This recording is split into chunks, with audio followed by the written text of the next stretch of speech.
Hey guys, it's Dr. May. How are you today? I have a kind of a difficult topic for us, but an important one. And it's something that we all go through from time to time. And I think we could all continue to improve to get better at coping with this. So this is all about rejection. So I'm going to talk about why rejection is so painful, some of the grieving processes we go through when we're rejected, and a variety of ways that we could use to cope with it more effectively, including a few DBT skills. Okay, so let's talk about this now. Here we go. There we go. All right. So coping with rejection. So ever feel like that little black chick on the left, kind of left out from everybody and rejected from the crowd? Well, you're not alone. At least that's a comfort, right? But think about it, rejection is actually adaptive. The feeling of being pained by rejection is adaptive because we're social creatures. We have to rely on each other to survive physically and emotionally.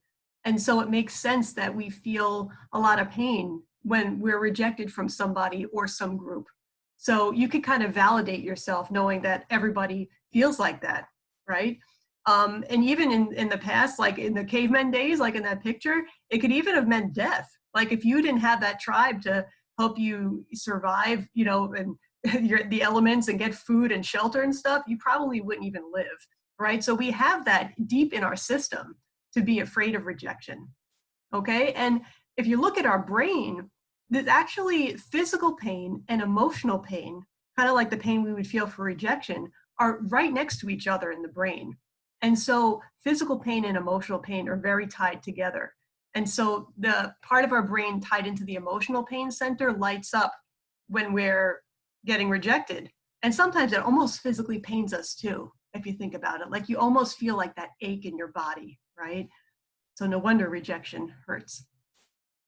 And in a lot of ways, because it's a loss, we go through the stages of grief when we get rejected, right? So let's look at how this fits in with rejection. So we'll go one by one. So first, like the shock is like sometimes you just don't see it coming. Like you thought everything was fine. Maybe you thought that the person really cared about you still and the relationship was going okay, or the group you were with still liked you. And sometimes seemingly almost out of nowhere, the person rejects you or it doesn't work out. And it can kind of hit you really hard at first, right? And then denial. So sometimes you start to get some signals that things aren't going so well, but it's hard to even take it in, right? You kind of still see what you're hoping to see. And if you still believe things are okay, you search for clues that things are okay, right? It's hard to take in other kinds of information. So you might be, a little slow to pick up the clues, right? You might still wait for that phone to ring, or you might wait for that text to come or an invitation to do something. And, it's hard to believe that it's different, right? So that's kind of normal because especially if the relationship was going on for a while and your expectations were a certain way, it's hard to process new information, right? So next one is anger, right? When you feel the sting of rejection, it's easy to feel really angry and just be so mad that the person doesn't want you anymore. You just wish that it was back the other way, and it feels like such a betrayal and such a shock. And it's normal to feel like you almost want revenge on the person, or you can't stand any person anymore. Now you paint them out to be a villain rather than idealizing them as amazing, right? So that anger gets stirred up. Some people go and start stalking people, or they'll take revenge on somebody just because they were rejected and it hurts so badly, right? So anger is one of those feelings that come up. Okay, so bargaining. So let's think about like if I was bargaining with somebody over the price of something, right? Trying to negotiate to get it a certain way, right? It's almost like I want to negotiate with the person to try to get the relationship to work again. Well, what if I just were to do this? Or what if I were to change and be like that? Maybe then you'd take me back, right? We're kind of in that phase of, well, maybe it still could work. Maybe there's still a chance, right? And we're almost sometimes willing to like resculpt ourselves just to make it work, just because we're so afraid to let go, right? So that's the bargaining stage. But when it really hits us, that it's over, the depression could come, or the deep sadness and loss. And, you really feeling the absence of that person in your life, maybe someone who was a really important part of your life.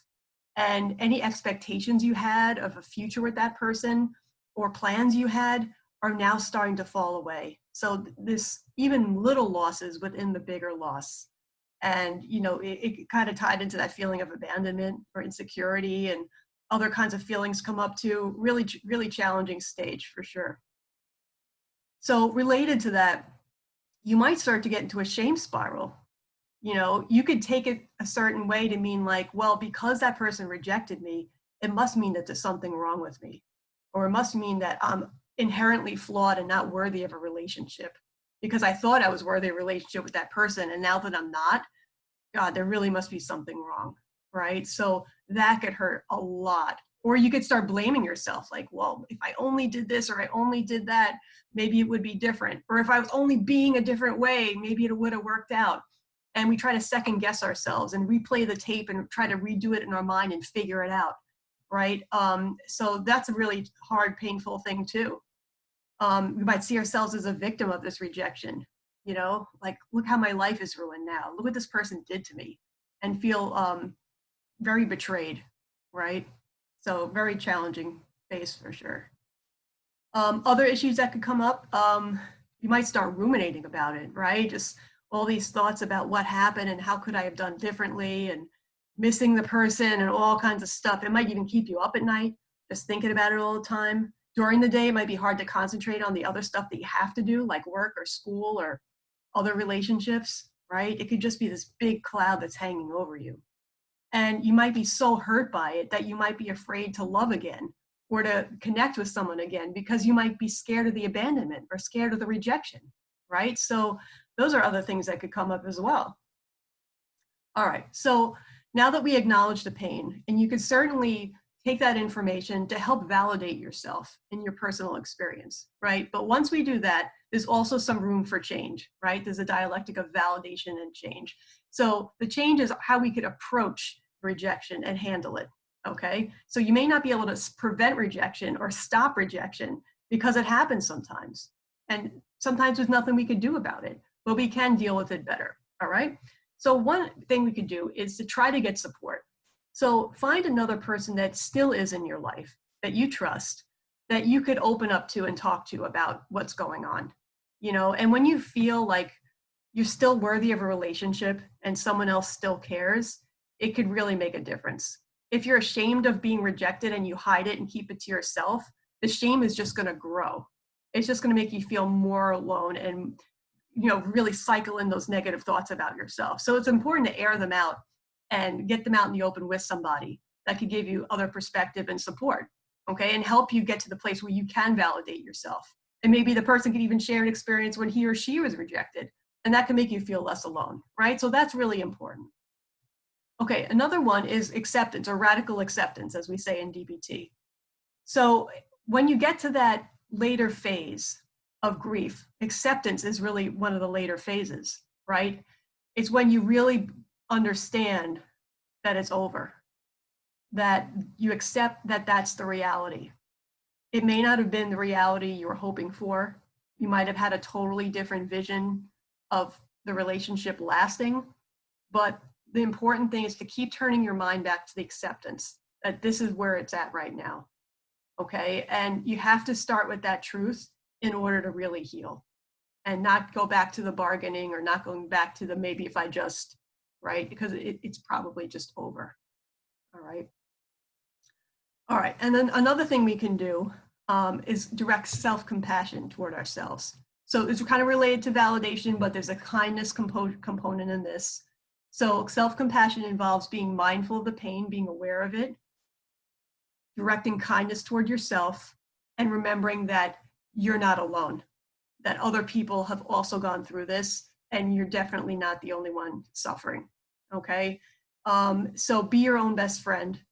Don't beat yourself up even more from it, second guessing and what if and all that stuff. Just try to be with yourself in a kind way as you're going through this pain, okay? So use it as an opportunity to heal yourself while also getting some support from other people.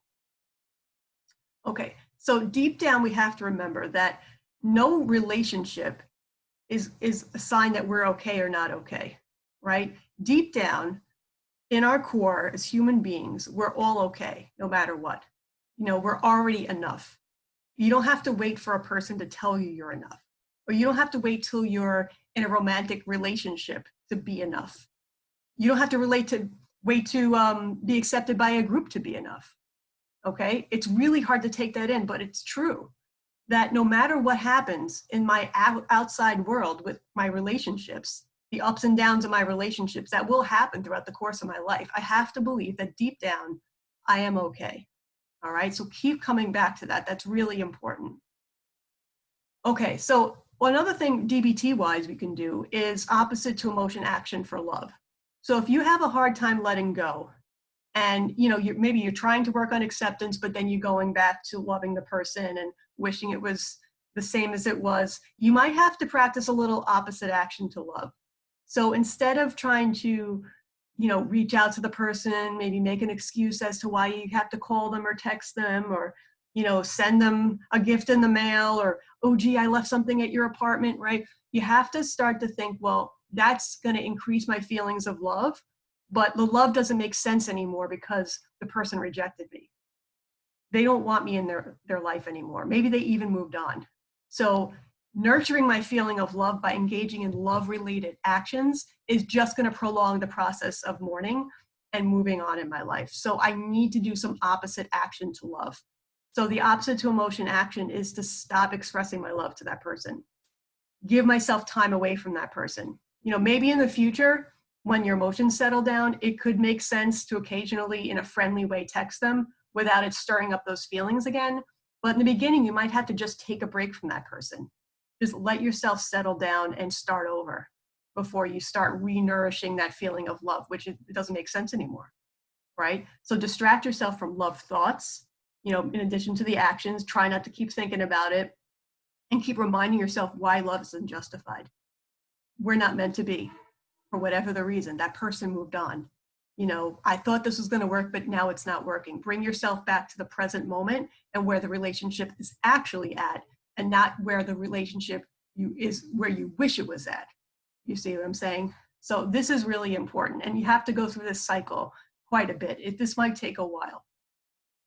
Okay, so again, grounding yourself in reality. This is tied into the radical acceptance, right? And sometimes when we part from someone, we kind of build them up in a certain way, in an idealistic way. So you might kind of pump up what you're missing, when in reality, maybe there were problems in the relationship. Maybe it wasn't so ideal. Or maybe if it was a group you're rejected from, maybe it wasn't the right fit for you, or there's some conflicts in the group. But now that you're apart from them, oh my God, that was like the perfect thing and it ended, right? So we have to get back to reality. No, there were probably pros and cons. It wasn't as ideal as I thought. I got to remember exactly what was there, not just what my fantasy tells me was there. All right. So big distinction. And you got to be honest with yourself, because this might be a game you're playing with yourself. You may not even be saying this out loud, but be honest with yourself about what the relationship actually was, and that might help you move on. All right. So watch the idealization. Okay. Another key thing, although this is hard, try not to take the rejection personally. I mean, they did reject you, and that specific person purposely rejected you, but sometimes it's not a reflection of you being a bad person or there being something wrong with you, right? Maybe it's just not the right match. Not every relationship is meant to last forever. It doesn't mean we couldn't have learned from that relationship, or it didn't serve a purpose in our life, or it wasn't meaningful. It just means that certain relationships are time limited. And that's not a personal thing. Maybe that was just what was meant to be. Okay. Another thing that I think about with this one is, if you've ever seen the show Millionaire Matchmaker with Patty Stanger, you could watch her match people up. She's a professional matchmaker, and she could set people up that really look like they could be good together. And then one person rejects the other person anyway, just because they have their own unique, weird preferences that just happen to be something else than what that person is. And it's not like the person she paired the guy with, let's say, is a problem. It's just that the guy had a different idea of what he wants right now. Okay, so that's not personal. That's just, everyone has their own thing. Okay, and sometimes we outgrow people, one person grows in one direction and the other person grows in a different direction. And what started out as a good match becomes less of a good match. And that's not personal either. We're just on slightly different paths. Our paths may cross and then uncross, okay? And no matter how much we try, we can't be perfect for somebody, and we shouldn't sell our soul to be somebody's perfection either, right? We have to use our self-respect effectiveness to be ourselves in the relationship. And if that's not a good match for that person, then we have to find a different person, okay? Okay, another important thing. There's a lot of things in life we could control in terms of our response to things, right? And circumstances that happen, but we can't control somebody else. And we definitely can't control whether someone loves you or somebody wants to stay with you or someone admires you or someone appreciates you. You can maybe have some influence on a person, but that's not something that's within your control. So you have to radically accept that, you know, no matter how hard I tried, that person just had a different idea of what he or she wants, okay? And there's nothing I can do about that, okay? And you can't force someone to be in a relationship with you. Even if you're married and the person wants a divorce, you can't say, well, you made a vow. Okay, but the person doesn't feel like this is working out for them, right? So we have to let that go. Hard, but it's important to let that go. Okay, all right, so like I was hinting before, sorry, sometimes it just wasn't meant to be, you know, and sometimes I like the meme here, sometimes good things fall apart so better things can fall together. So maybe it's not the end of the world, but the beginning of a new chapter, that this relationship has to end in order to make room and free you up for something different in your life, whether that involves a new relationship or a new career or a new hobby or a new direction, whatever it means. But sometimes certain things have to end in order to allow new things to start. So just because we had a certain plan, it doesn't mean our plan was the best plan, right? Maybe there's an even bigger plan out there that we're meant to be part of that we never would have even thought of if this relationship didn't end, right? So let's leave some room for opportunity, okay? Okay, so related to that, all right, so sometimes what we could do with the rejection is take it as a learning experience. So as painful as it is, we might gain something from being able to go through it and survive it, you know? We might learn something about relationships, about life, about ourselves, about coping, about who's in our life that supports us, who's really there when times get tough, right? There's all kinds of things that we might gain from it. Even just empathy for other people, right? If you went through a bad breakup, for example, and then a friend of yours goes through a breakup, you may be able to be in a much better position to be helpful to that person and be able to validate that person. And it helps you feel more connected and empathic toward people who go through the similar experiences, right? And that connection can be really important. All right, so, and I love the phrase, by the way, everything is here to help you. It's a title of a book named by a guy named Matt Kahn, who's excellent. Definitely look him up on YouTube if you haven't already. But the idea that everything is here to help you is an approach we can take.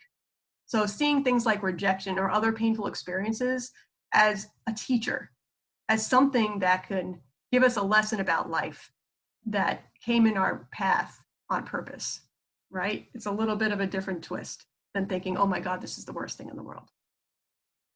Okay, and in terms of gratefulness, right? As much as you lose, or as difficult as times get, there's always something you can find that you could still be grateful for, right? So the sentence might be like, even though I lost this person, at least I still have blank, right? Maybe I still have other connections in my life that are important. At least I still have, let's say, my job. At least I still have my health. At least I still have, and you could fill in the blank, right? So even though it feels terrible, all is not lost. As long as you're still here, there's still other opportunities in your life. So it's important to balance out your pain by the gratitude of what you could still have.